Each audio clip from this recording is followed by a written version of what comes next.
दक्ष news, सामान्यांच्या हक्कासाठी नेहमी दक्ष।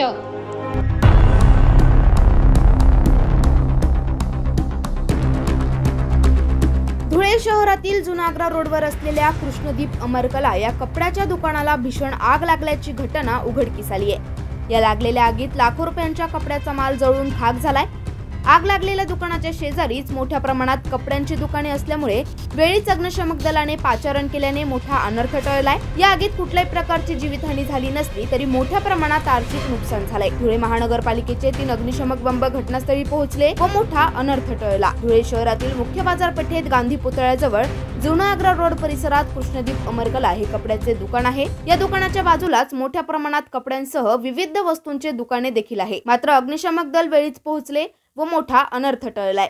कृष्णदीप अमरकला या दुकानाला भीषण आग लागल्याचे लक्षात येताच परिसरातील नागरिकांनी आरडाओरडा केला।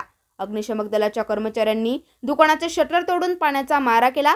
त्यामुळे दुकानात असलेल्या कपडे व फर्निचर मोठ्या प्रमाणात धूर निघत असल्याने अग्निशमक दलाच्या जवानांना मोठी कसरत करावी लागली। कर्मचाऱ्यांनी शर्थीचे प्रयत्न करून आगीवर नियंत्रण मिळवले। घटनेची माहिती मिळताच आझादनगर पोलीस व शहर पोलिसांनी घटनास्थळी धाव घेतली।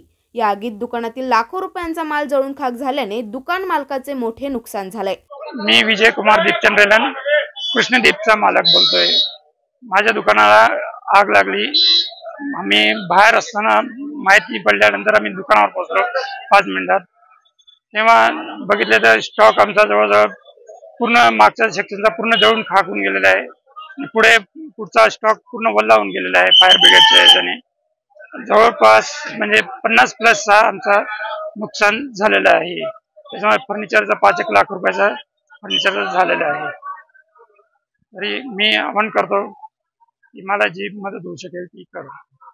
मी बावलपुरी पंचायतला पण विनंती करतो की आम्हाला पाहिजे ती मदत द्यावी, ही नम्र विनंती। Fireman Rajan Manohar Mahale, fire brigade 101 ला फोन आला असता परिधानच्या बाजूला कृष्ण कमल कपड्यांना या इथं आग लागली आहे। आग लागली असता घटनास्थळी जाऊन त्या फायर ब्रिगेडच्या 3 गाड्या आणि फायर ब्रिगेडची पूर्ण टीम म्हणजे सगळेच इथं येऊन घटनास्थळी येऊन आग विझवण्यात आली। दरम्यान या आगीचे कारण अद्याप अस्पष्ट असून वेळीच मदत कार्य पोहोचल्याने नागरिक समाधान व्यक्त करतायत। नागिंद मोरे, दक्ष न्यूज, धुळे।